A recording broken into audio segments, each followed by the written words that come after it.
Doctor Moumita చివరి క్షణంలో తన తల్లితో మాట్లాడే అవకాశం ఉంటే మేబీ ఇలాగే మాట్లాడేదేమో.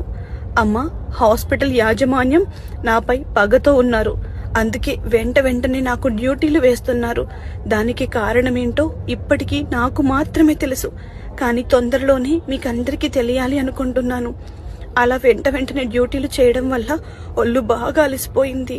మధ్యరాత్రి 2 గంటల తర్వాత డ్యూటీలో ఉండగానే కొద్దిసేపు నిద్రపోవాలి అనుకున్నాను. అందుకే సెమినార్ హాల్కి వెళ్ళాను. సెమినార్ హాల్లో చూస్తే ఎవ్వరూ కనిపించలేదు. పర్వాలేదు, కొద్దిసేపట్లో తిరిగి వెళ్ళిపోవచ్చు కదా అనుకున్నాను. కానీ ఇంతలోనే శబ్దం వినపడింది. తిరిగి చూసేసరికి 15 మంది నన్ను గుమిగూడారు. తప్పించుకోవడానికి చాలా ప్రయత్నం చేశాను. గట్టిగా అరిచాను, ఏడిచాను. అయినా సరే ఎవ్వరూ నన్ను వదిలిపెట్టలేదు. చాలా క్రూరంగా అఘాయిత్యం చేశారు. అలా చేసేటప్పుడు వారికి సహాయంగా